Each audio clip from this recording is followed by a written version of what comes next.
Mauvaise connexion, donc ça a coupé, ça vient de se remettre.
Nous désirons tant de choses. Nous avons soif de tant de sources. Assemblés ce matin si divers, unis par le seul lien de la parole, ou peut-être par un même désir, une semblable soif de Dieu. Alors nous allons chanter, méditer, prier, ensemble, parce que ensemble nous sommes ressourcés. Nous pouvons prier les mêmes mots et nous sentir plus forts, nous sentir appelés à partager ce trésor. La grâce et la paix vous sont données de la part de Dieu qui nous rassemble et de Jésus-Christ qui nous conduit. Bienvenue à vous tous en ce temple ou à travers Internet. Comme je le dis maintenant tous les dimanches, l'Esprit Saint, il est là. Il est là il passe partout. Il passe par tous les moyens et il nous relie. Ici, ailleurs, nous sommes ensemble. Et parce que être ensemble, en ce moment, c'est une telle grâce, c'est une telle joie, nous pouvons remercier Dieu, parce que c'est lui qui nous permet d'être réunis. Nous qui, sans lui, nous ne nous connaîtrions peut-être pas, nous ne nous serions jamais rencontrés, nous serions passés à côté des trésors que nous nous apportons les uns aux autres. Je vous invite donc à remercier Dieu avec cette louange, ce psaume de louange et de confiance que les enfants disent aussi aujourd'hui, ce psaume de David. Le Seigneur est mon berger, je ne manquerai de rien. Il me fait coucher dans de verts pâturages. Il me dirige vers des eaux paisibles. Il restaure ma vie. Il me conduit sur les sentiers de la justice à cause de son nom. Même si je marche dans la vallée de l'ombre de mort, je ne crains aucun mal, car tu es avec moi. Ta houlette et ton bâton, voilà mon réconfort. Tu dresses devant moi une table en face de mes adversaires. Tu enduis ma tête d'huile, ma coupe déborde. Oui, le bonheur et la fidélité m'accompagneront tous les jours de ma vie, et je reviendrai à la maison du Seigneur pour la longueur des jours. Amen. Et je vous invite à poursuivre notre louange avec le cantique 271.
Alléluia, Alléluia.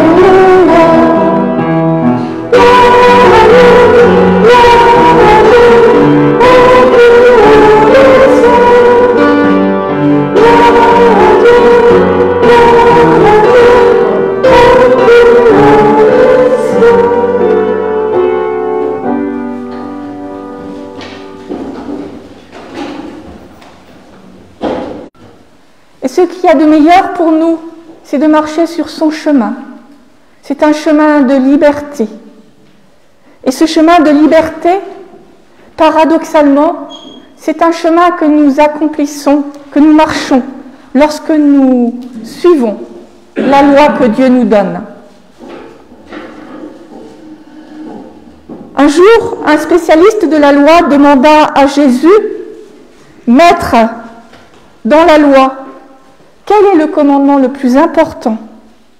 Jésus lui répond, « Tu dois aimer le Seigneur ton Dieu de tout ton cœur, de tout ton être et de toute ton intelligence. C'est le plus important et le premier des commandements.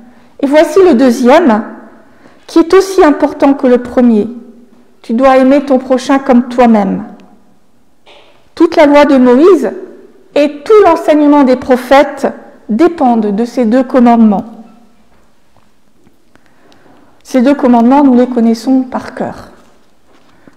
Nous savons très bien ce que ça implique, et quand nous les vivons, nous savons bien que nous sommes à notre juste place. Le problème, c'est qu'on ne les vit pas très souvent, même quand on a envie de le faire. Notre nature, comme dit l'apôtre Paul, prend le dessus. Nous prions. Père, pardonne-nous de ne pas t'aimer assez. Tu es présent à nos côtés et nous ne te disons pas merci. Grâce à toi, nous sommes tous frères et sœurs, pourtant nous sommes incapables de recevoir la joie et la paix que ton Fils nous a donnée. Nous sommes incapables de regarder nos prochains comme des autres nous-mêmes. Tu nous as donné le monde pour que nous l'habitions et le protégions, mais nous le pillons sans respect. Pardonne-nous et change notre regard sur toi, sur nos frères et sœurs et sur le monde. Amen.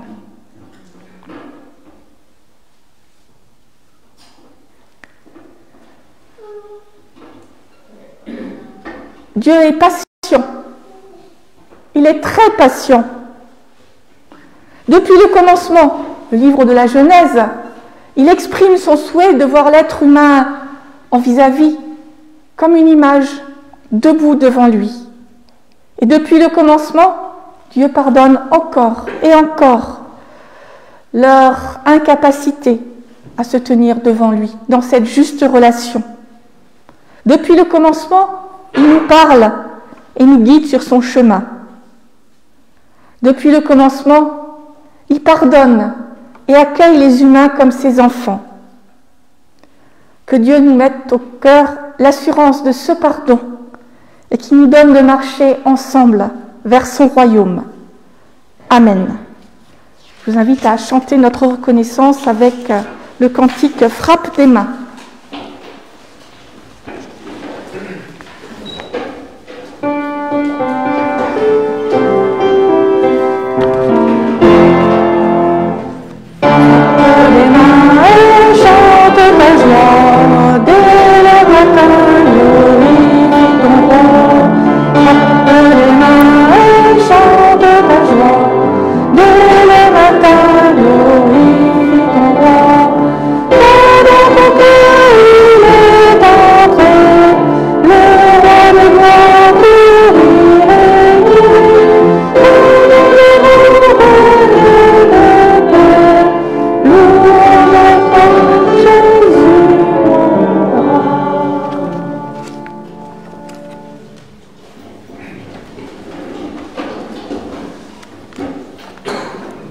Avant d'ouvrir la Bible et de lire les Écritures et de les méditer, nous prions. En effet, la Bible est un livre difficile, écrit il y a des milliers d'années par des êtres humains d'une autre culture, d'autres cultures pourrions-nous même dire, et parfois nous avons du mal à la comprendre.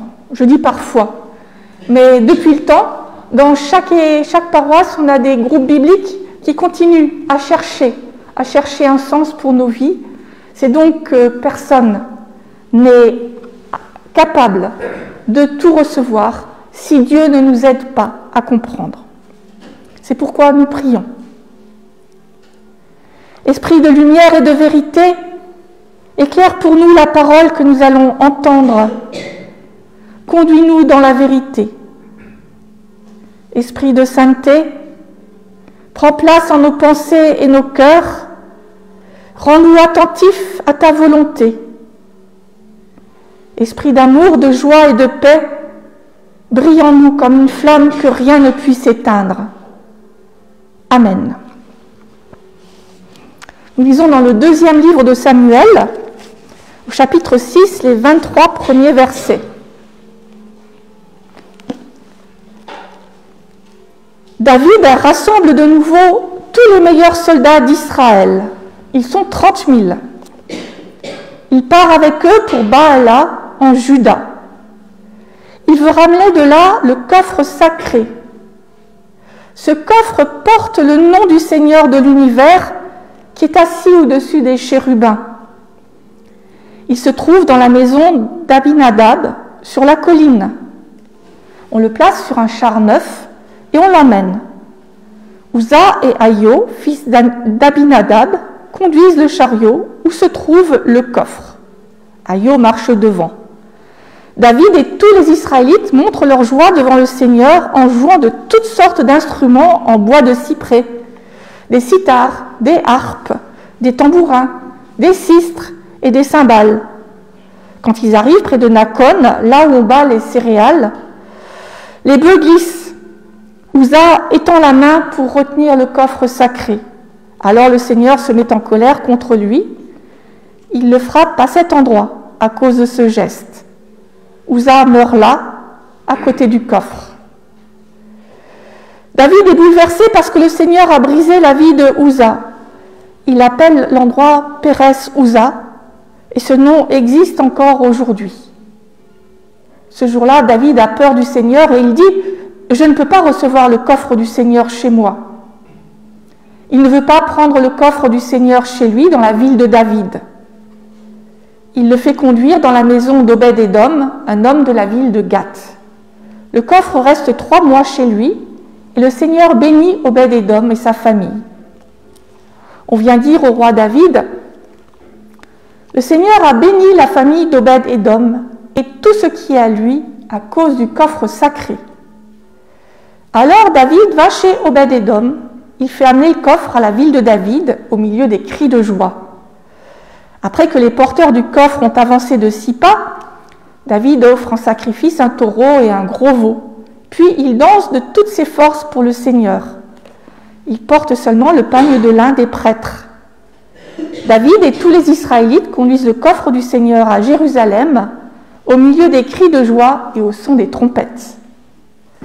Au moment où le coffre arrive dans la ville de David, Michal, la fille de Saül, regarde par la fenêtre. Elle voit le roi David qui saute et danse devant le coffre du Seigneur. Alors, elle le méprise dans son cœur. David a fait monter une tente pour le coffre. On met donc le coffre à sa place, à l'intérieur de la tente. Puis David offre au Seigneur des sacrifices complets, des sacrifices de communion. Quand il a fini de les offrir, il bénit le peuple au nom du Seigneur de l'univers. Ensuite, il fait distribuer de la nourriture à toute la foule des Israélites. Chaque homme et chaque femme reçoit du pain, un gâteau de dattes et un gâteau de raisin sec, puis chacun rentre chez soi. David rentre chez lui pour saluer sa famille, mais Michal va à sa rencontre et lui dit « Tu étais vraiment couvert d'honneur aujourd'hui, toi, le roi d'Israël. Tu t'es montré à moitié nu devant les servantes de tes serviteurs, comme un homme sans valeur pourrait le faire. » David répond à Michal, « J'ai fait cela pour le Seigneur. Il m'a préféré à ton père et à toute ta famille. Il m'a choisi pour me mettre à la tête d'Israël, son peuple. et je montrerai encore ma joie pour lui. Je m'abaisserai, je me ferai encore plus petit à mes yeux. Tu as parlé de mes servantes, eh bien en agissant ainsi, je serai honorée par elles. Et Michal, fille de Saül, est morte sans avoir d'enfant. Seigneur, ta parole est vérité, sanctifie-nous par ta vérité. Amen. Et je vous invite à chanter une version pour enfants du psaume 23, le cantique 729, « Va petit troupeau ». On est en communion avec les petits.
Frères et sœurs, d'abord je voudrais rassurer les parents.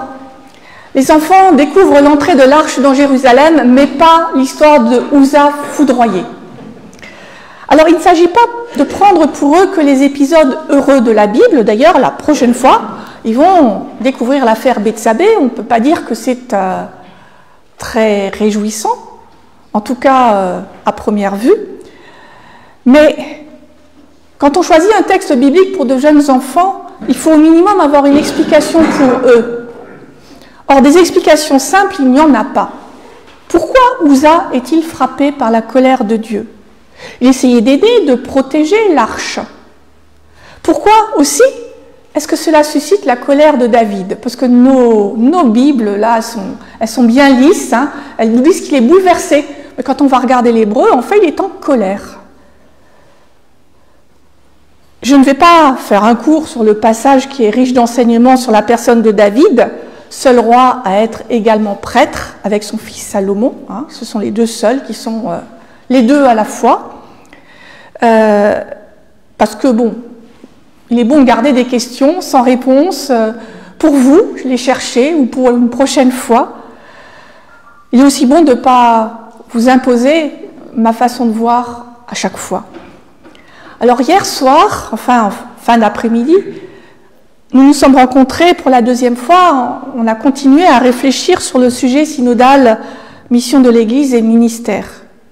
Et ce matin, c'est sur cet axe particulier que je voudrais nous conduire. Cela permettra peut-être à certains d'entre vous qui étaient ou qui n'étaient pas à ces réunions de se dire, mais dans le fond, et vite de nous faire un petit mail pour compléter notre réflexion avant qu'on envoie notre rapport aux rapporteurs régionaux. Alors, où se trouve l'Église là-dedans? Quelle curieuse idée, vous me direz. Alors, on va partir d'ailleurs. On y arrivera à l'Église, hein, mais on va partir d'ailleurs. On va partir d'une autre question. Où est Dieu? Le coffre, c'est celui de l'Alliance, hein, celui de Moïse, qui contient les tables de la loi depuis le temps où Moïse les a reçues. Ce coffre a accompagné le peuple dans toutes ses pérégrinations, dans tous ses voyages. Le couvercle de l'arche est considéré comme le trône de Dieu. De chaque côté, il y a une statue de chérubin, d'ange. Sauf que Dieu, lui, n'est pas représenté. Sauf que Dieu, en fait, il n'y est pas. Et depuis l'entrée en Canaan, l'arche repose à Silo, dans un sanctuaire où il y avait des prêtres, il y avait des sacrifices, il y avait des pèlerinages, parce qu'il n'y a pas de... Le temple, c'est Salomon, le fils de David, qui va le construire. Jérusalem est tout juste devenue la capitale de David. Et David avait envie de construire une maison pour Dieu, mais Nathan, le prophète, a été chargé par Dieu de dire à David qu'il n'avait pas besoin de temple, qu'il n'avait pas besoin de sanctuaire. À vrai dire, l'arche en fait avait été capturée par les Philistins qui n'avaient pas pu la garder parce qu'il leur était arrivé des malheurs. Donc David ne peut pas construire de maison pour Dieu, mais il a envie d'avoir l'arche près de lui pour pouvoir rendre un culte au Seigneur. Voilà le contexte. Donc les deux fils d'Abinadab conduisent le chariot, l'un marche devant, l'autre à côté. Et où est Dieu ? Lorsque la colère divine frappe Abinadab, nous sommes tentés d'y voir une punition pour avoir touché Dieu, pour avoir mis la main sur lui. Et c'est pas faux, mais il y a plusieurs manières de rendre compte de cette mainmise. Uza veut empêcher le trône de Dieu de tomber du chariot. Alors, est-ce que c'est parce que ce coffre est chargé de puissance divine, comme dans Indiana Jones, je ne sais pas si vous vous rappelez du film, détruit tous les nazis quand on ouvre le coffre, ou bien est-ce que c'est parce que Dieu n'a pas besoin d'Uza qu'il va frapper ce dernier? Ce serait presque un réflexe d'agacement de la part de Dieu. Ça va, je peux me débrouiller tout seul. Où est Dieu? Dieu est où il veut. Et s'il veut éviter à l'arche de tomber, elle ne tombera pas. Si l'arche tombe, c'est que Dieu n'y est pas. Ce n'est pas Uza qui détermine où se trouve Dieu. Si l'arche est dangereuse en elle-même, c'est que c'est une idole.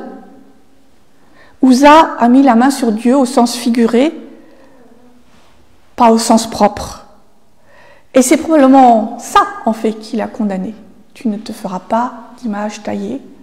Et si on considère que l'arche, c'est un objet qu'il faut vénérer, eh bien, c'est se faire une image taillée. Et c'est bien ça qui met David en colère. Non pas le geste d'Uza, mais la colère de Dieu. Alors, Péretz, ça veut dire brèche. Dieu a créé une brèche en frappant Uza, une brèche dans le système bien ficelé du roi. Comme Dieu ne le veut pas, David va obéir, il ne bâtit pas de temple, mais il déplace quand même le sanctuaire pour avoir Dieu près de lui. Jérusalem, en étant humble, respectueux de Dieu, en chantant et dansant devant cette arche, habillé comme un prêtre. Et c'est aussi un roi plein d'amour pour son peuple, qui distribue la nourriture et qui bénit la population. Sa femme, Michal, qui était aussi la fille de Saül, ne comprend pas. Elle est restée dans une logique de pouvoir. L'arche est au service de la politique du roi. Le roi ne doit pas se montrer humble, même devant Dieu. Alors Michal restera sans enfant. Alors, sans enfant, ça veut dire qu'on est stérile. Mais la stérilité, ça peut aussi être une condition pour notre vie, notre foi, notre pensée. Et ne serait-ce pas là le véritable problème de Michal? Elle reste coincée dans sa façon de voir les choses, et cela ne l'amènera nulle part. Elle ne veut pas s'ouvrir à Dieu, elle reste enfermée dans sa vision du monde, et elle ne marchera pas sur le chemin que Dieu veut pour elle. Cette métaphore du chemin, c'est aussi la différence entre Uza et son frère Aïo. Aïo marche devant. Inutile pour lui de surveiller l'arche, inutile de savoir où se trouve Dieu. Il avance sur le chemin qui s'ouvre devant lui avec confiance. Les deux attitudes des frères sont opposées, et c'est Aïo qui a la bonne part. Il a reconnu que Dieu n'avait pas besoin de secours. Alors, au-delà de cette histoire, qui est sans doute absolument pas historique, ce qui se joue, c'est le rapport à Dieu. Et ça, c'est très actuel. Nous vivons, nous, en croyant, au sein d'une institution, l'Église protestante unie de France, qui n'est qu'un des visages de l'Église du Christ. Elle change notre Église. Moins de monde, moins de vocation, moins d'argent. Il est vrai que notre société change et que les églises protestantes ont toujours trouvé important de s'adapter à la société, non pas pour s'y conformer, c'est ce que certains leur reprochent, mais pour rejoindre les personnes là où elles sont, en leur parlant un langage qu'elles comprennent et qui fait écho à leurs préoccupations. D'où notre réflexion synodale. Or, les personnes qui fréquentent nos églises sont de deux ordres. Alors, de plein d'ordres différents, mais de deux ordres lorsqu'on entame cette réflexion. Les anciens, qui ne sont pas forcément les plus vieux, attention, qui souhaitent que rien ne change, sauf bien sûr qu'on ait plus de paroissiens, plus de vocations et plus d'argent. Et puis les autres, ceux qui s'interrogent pour trouver un autre langage, soit parce qu'ils ont connu un autre langage ailleurs, soit au bout du monde, soit dans d'autres églises, qui ont envie de trouver d'autres formes d'expression de leur foi pour pouvoir, justement, toucher d'autres personnes qui sont devenues imperméables à nos traditions, parce que nos traditions, nous les aimons, mais elles sont difficiles à expliquer lorsqu'on arrive d'ailleurs. Et ce n'est pas évident de savoir quelle est la meilleure solution. Un exemple. J'ai tiré ça d'expériences d'autres églises, donc je jette la pierre à personne dans cette assemblée, on n'en a jamais parlé. Devons-nous changer l'heure des cultes? Est-ce que 11 heures, ça serait pas mieux pour les familles et pour les plus jeunes? Je suis sûre que certains d'entre vous disent rien, mais pensent que ça serait effectivement mieux de voir une demi-heure de plus pour se préparer.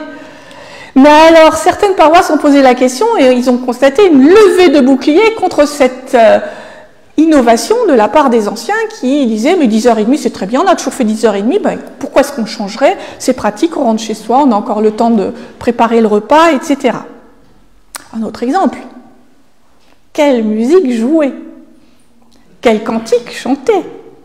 Il y a bien sûr des traditions de paroisse, ici on chante souvent tel cantique, complètement inconnu ailleurs.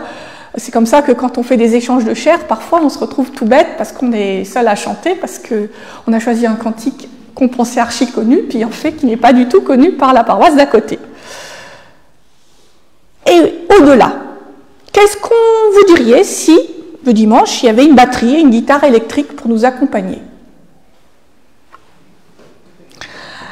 Ça se fait ailleurs aussi, y compris dans l'Église protestante unie de France. Mon fils peut en témoigner, qui a tenu une fois par mois pendant des années la guitare électrique dans le temple tout à fait auguste de Saint-Germain-en-Laye. Voici quelques exemples qui sont des sujets d'âpres débats dans certains endroits. Alors chez nous, non, on n'a jamais abordé cette question. J'ai bien fait attention de rester neutre.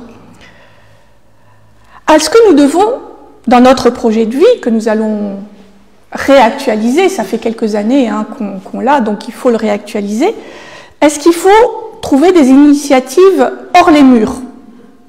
Sortir, faire des trucs ailleurs? Ou est-ce que nous pouvons encore nous contenter d'accueillir tous ceux qui viennent, avec les bras ouverts, bien sûr, on les accueille, mais sans aller les chercher? C'est ce qui s'est passé pendant longtemps. Sauf qu'on se rend compte que, bien sûr, il y a des nouveaux, mais ils ne sont pas très nombreux. Ils ne sont pas aussi nombreux que les anciens qui ne sont plus là. Voilà donc des exemples qui sont des sujets d'âpres débats.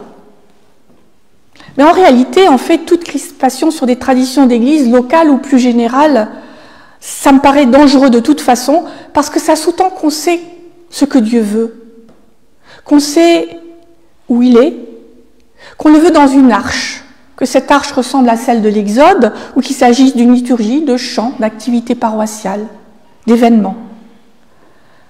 Si nous nous rendons compte qu'une activité n'attire plus, c'est qu'elle n'est plus pertinente. Or, certains peuvent se sentir attachés à l'existence de l'activité plus qu'au contenu, parce qu'en fait, ils n'y viennent pas. Donc, il y a une vraie réflexion à entamer, déjà, entre nous, avant de se demander comment aller vers les autres. Et alors être attaché à une tradition alors qu'on ne la pratique plus, à une activité alors qu'on n'y va pas, c'est un peu l'équivalent d'être plus attaché à l'arche qu'à Dieu. Alors évidemment, il ne s'agit pas de tout changer pour changer, hein. Mais nous avons besoin, en fait, d'expérimenter de nouveaux lieux, de nouvelles formes, un nouveau langage. Alors parfois ça marchera, parfois ça ne marchera pas. Mais en fait, si on ne fait rien, on est sûr que ça ne va pas marcher. Il faut rester pertinent pour ceux du dehors. Il faut que les jeunes qui sont amenés aujourd'hui par leurs parents et qui n'ont pas le choix, aient envie de continuer à participer à la vie de l'Église, pas forcément ici, mais plus tard, ailleurs. Où est Dieu? Il n'est ni dans nos liturgies, ni dans nos recueils de cantiques, ni dans nos orgues, ni dans nos calendriers. Dieu est ailleurs, il est là où il veut. Et comme le Christ nous a demandé d'aller chercher ceux qui étaient dehors, comme on l'a vu lors de notre première rencontre, cela tombe bien. Cela veut dire qu'il est avec nous, dehors, sur le chemin. Il n'est pas seulement là, dans nos traditions, dans nos temples. Alors, il y a de nombreuses formes d'église, hein, et c'est tant mieux, parce qu'en fait, chacun peut trouver la communauté dans laquelle il se sentira à l'aise. Dieu n'est pas dans les dogmes, il n'est pas dans les grands principes. L'essentiel n'est pas de trouver la bonne manière d'adorer Dieu, il n'y en a pas. Ou alors, elles le sont toutes. Il y a deux conditions, aimer Dieu et aimer son prochain, comme David qui s'humilie devant Dieu et qui se soucie du peuple, le nourrit et le bénit. Ce n'est pas parce que mon prochain prie la Vierge et les saints que Dieu ne se trouve pas près de lui. Ce n'est pas parce que ma voisine parle en langue qu'elle n'est pas sur le bon chemin. Dieu est où il veut. Il n'y a pas de vérité à enseigner. La vérité, c'est une personne, le Christ.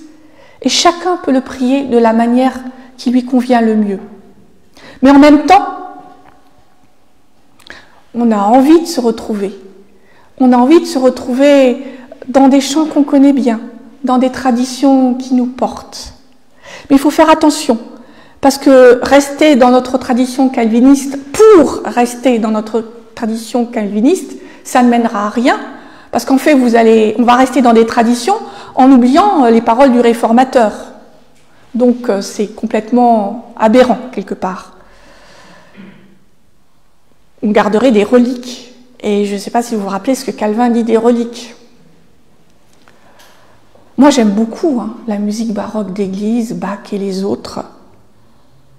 Mais ai-je le droit d'imposer mes goûts musicaux à d'autres au nom de l'Évangile?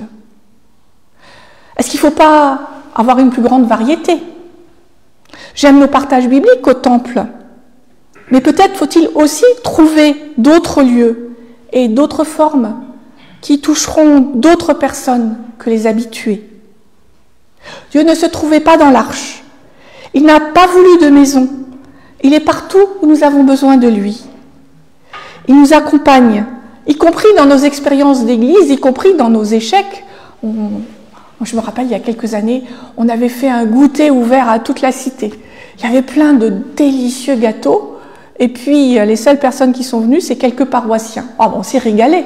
Bon, c'était pas une expérience concluante, on l'a pas refaite. Donc, sachez que si, parmi les nombreuses idées que vous avez, faire un goûter ouvert sur la cité, on l'a déjà fait, ça n'avait pas marché. Alors, on peut réessayer, mais pas sous ce format-là.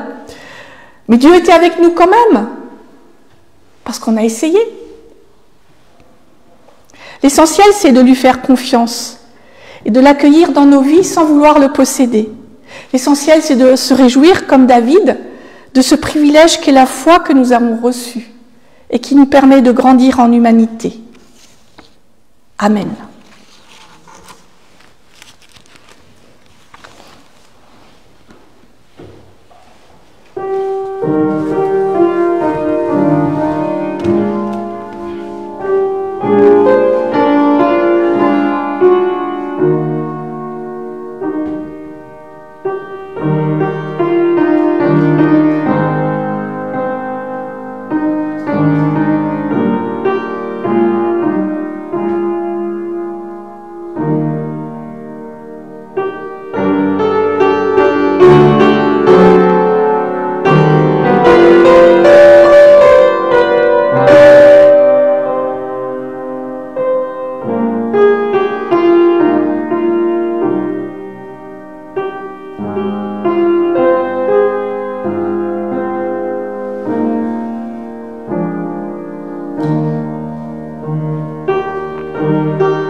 vous invite à vous lever pour confesser notre foi.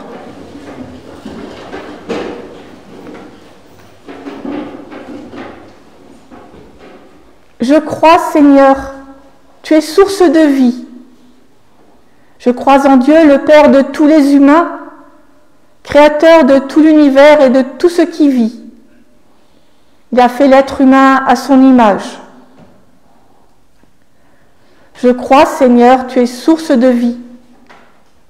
Je crois en son Fils Jésus-Christ, notre Seigneur, né d'une femme en notre condition humaine, mort et ressuscité pour nous faire partager sa vie. Toujours vivant parmi nous, il est l'espérance du monde. Je crois, Seigneur, tu es source de vie. Je crois en l'Esprit du Père et de Jésus qui soulève nos vies par la force de son amour. Il nous rassemble en un seul peuple, dans l'unique Église. Je crois, Seigneur, ton amour nous unit. Je crois qu'aimés de Dieu, nous sommes tous frères et sœurs et que notre amour doit s'étendre à tout être humain. Je crois que sauvés du mal et de la mort, nous sommes dans la vie nouvelle qui n'aura pas de fin. Je crois, Seigneur, tu nous donnes la vie. Amen. Et je vous invite maintenant à chanter le cantique 715 que les enfants ont appris aujourd'hui.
C'est le temps des annonces.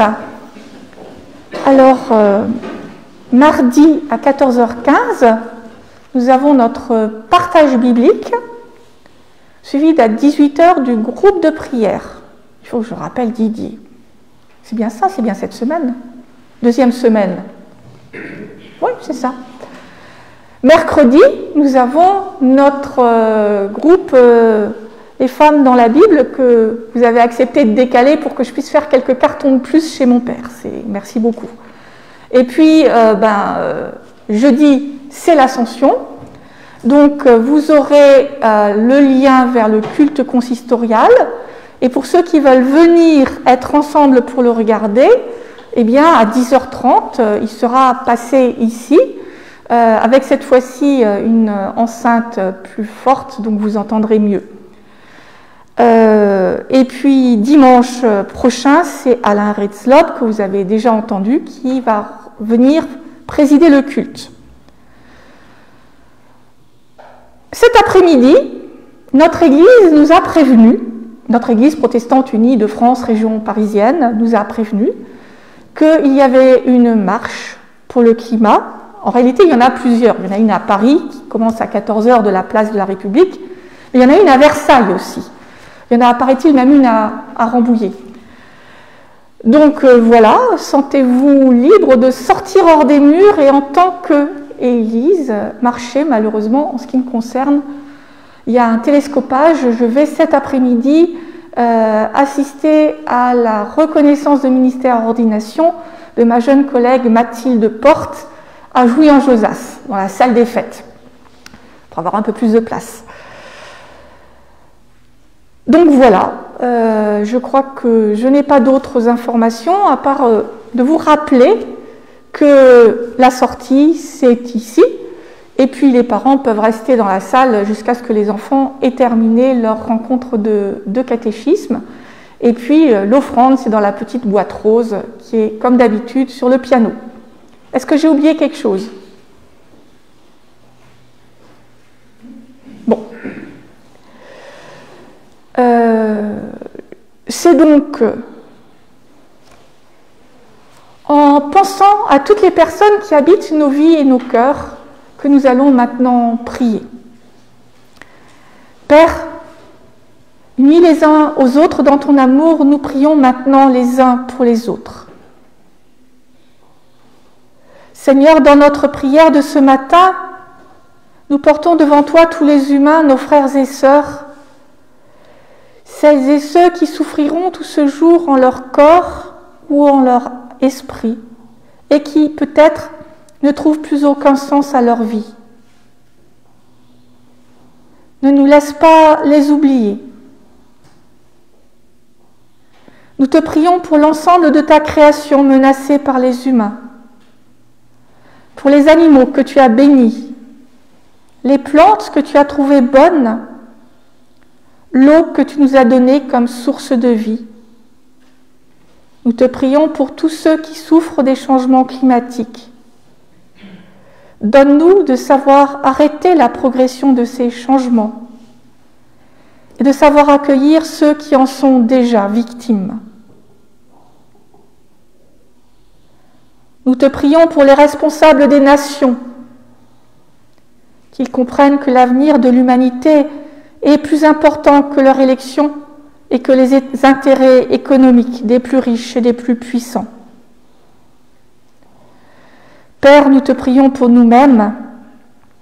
Aide-nous à rester dans la confiance, à combattre pour ce monde que tu as confié, que tu nous as confié par nos actions, nos votes et nos voix. Nous te remercions d'avoir placé ta confiance en nous et nous te disons ensemble ces mots qui nous réunissent tous partout sur notre terre. Des enfants te prient, notre Père qui es aux cieux, que ton nom soit sanctifié, que ton règne vienne, que ta volonté soit faite sur la terre comme au ciel. Donne-nous aujourd'hui notre pain de ce jour. Pardonne-nous nos offenses, comme nous pardonnons aussi à ceux qui nous ont offensés.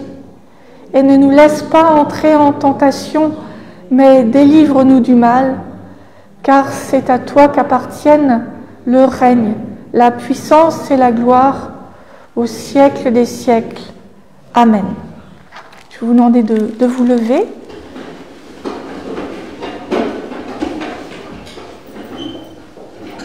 Dieu ne se trouve ni dans les temples, ni dans des arches, ni dans aucun lieu où nous pourrions le confiner.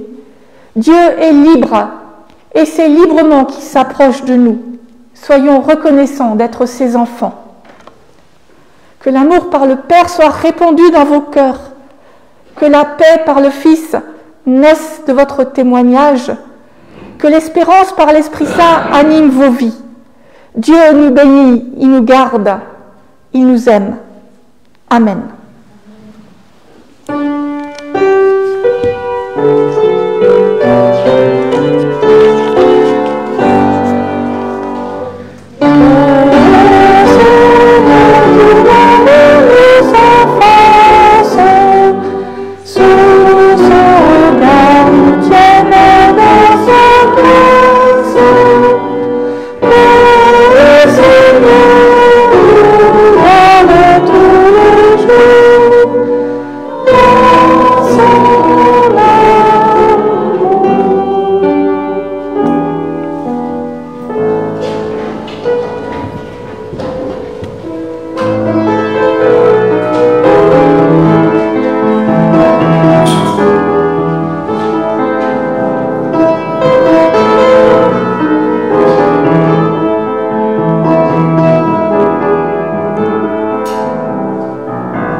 C'est pas du bac, hein.